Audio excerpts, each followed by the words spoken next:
For months and months, Democrats have been fighting to get the Senate to address the health care crisis. This bill does nothing to ensure that that crisis is addressed. I am voting no, and I will keep fighting. Look, don't let them spin you. The Democrats caved. People have been asking me, what Democrats caved? I want to know. We need to know. Okay, so these are the Democrats who voted to cave to the Republicans. 8 Democratic senators are Dick Durbin, Maggie Hassan, Angus King, Catherine Cortez Masto, Tim Kaine, Jeanne Shaheen, Jackie Rosen, and John Fetterman. They joined the 52 Republicans in this procedural vote to reopen the government without a guaranteed extension of healthcare subsidies. Just a promise to pick it up and maybe vote on it in December. Water is wet. The sky is blue. The Democrats caved. What else is new? I have so many thoughts about this. In case you have missed it, 10 senators. I haven't even gone through the full list because they pissed me off. But it's 10 Democratic senators have agreed to a deal with the Republicans to open the government. And it is they let the Republicans play in their faces so much, and y'all knew good and doggone well that y'all not built for this. Y'all not petty enough for this. Y'all not strategic enough for this. Y'all don't stand 10 toes down enough for this. Y'all know that's who y'all are. So if y'all know that's who you are, then don't play in our faces and waste our time for a month. We didn't have to do all this. The Democrats caved. The Democrats caved. What are you? I have tried to calm down so many times to record this video, but Senate Democrats, it's official. They are actually voting with Senate Republicans to reopen the government and got absolutely nothing from the longest government shutdown in history. What was the point of doing this in the first place if you weren't actually going to care about the Affordable Care Act? All right, guys. 8 Senate Democrats named earlier by Don Lemon have voted for advancing a deal to reopen the government. Now, a lot of Democrats are angry at this. And why is that? Well, here's why, guys.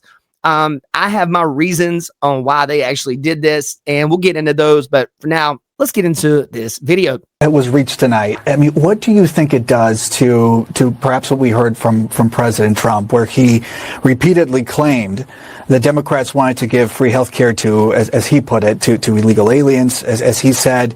I mean, now part of this agreement is to fund SNAP for another year. So essentially, I mean, should we revisit the claim that the president never really provided evidence for?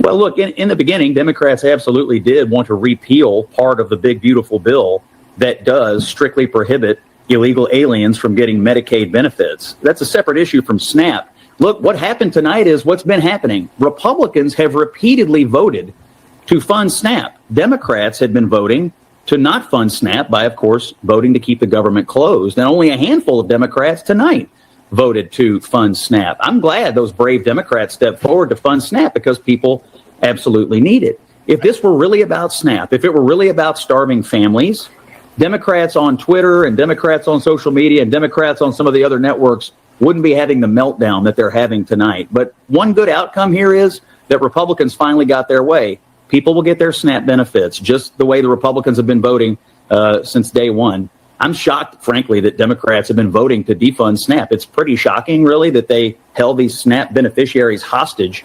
And now, here at the end of it, again, it's all political. They got nothing. They held these poor people hostage and literally got nothing.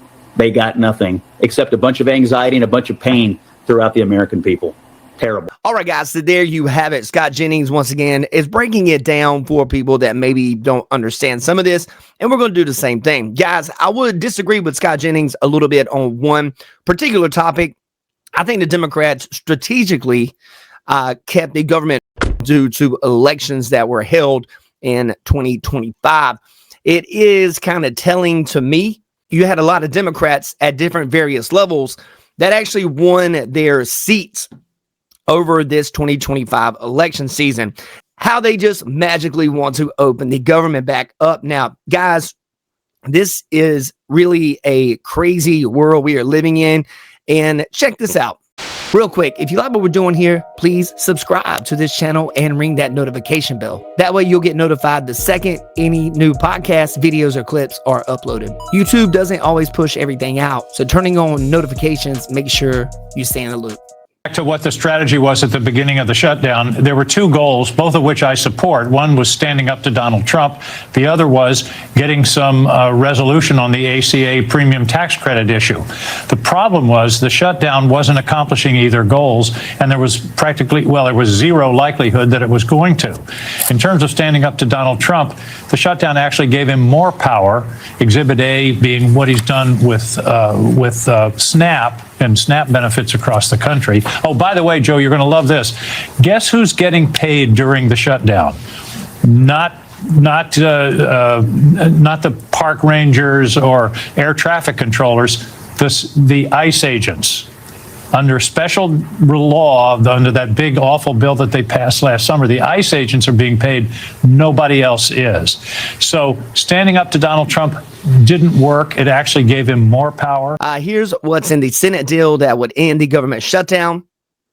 The Senate took a key step toward ending the government shutdown on Sunday night by advancing a funding bill that unlocks a broader agreement on long-term spending and a promise of a future vote on extending health care tax credits. The vote was 60-40, with 8 Democrats providing the votes needed to move forward with legislation. 1 Republican voted against it. The 8 Democrats that had been engaged in bipartisan talks over the ending of the stalemate for several weeks and reached the agreement without the support of the party's leaders in the upper chamber. Agreement they struck does nothing to address the expiring health care tax credits, which had been their party's key demand. Despite the promise of a future vote on the issue, the deal left many Democrats furious with the 8 senators who voted to advance it and with the party's leaders for allowing the defections. So there you go, guys. The Democrat Party is angry. Now people can be, paid again. If anyone stopped people on SNAP from receiving their payments, it was the Democrats during this shutdown.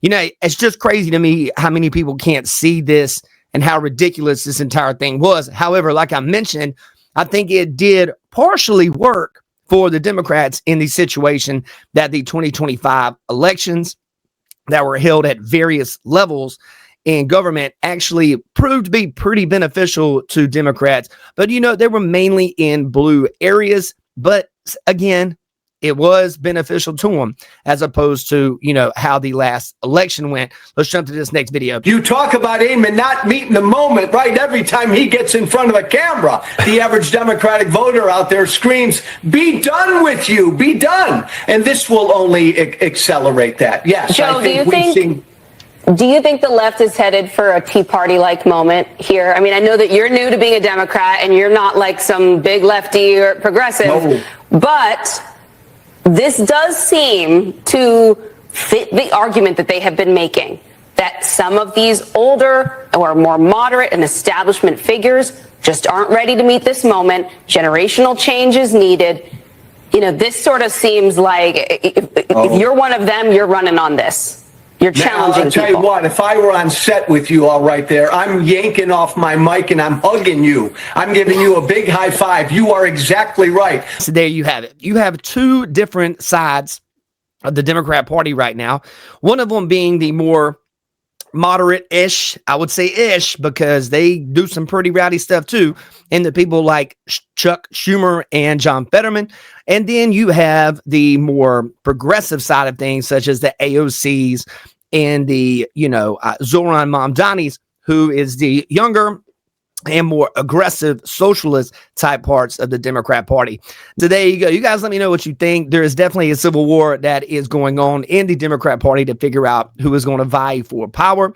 You have the younger ones, the more progressives, versus the older, more moderate ones. You guys let me know what you are thinking. The liberals are in full-blown meltdown and angry that they are looking at opening the government back up. Again, hope you guys have a blessed and wonderful day. Hey, if I am wrong, then why did they decide to open it up right after this stuff ends? You guys have a blessed day.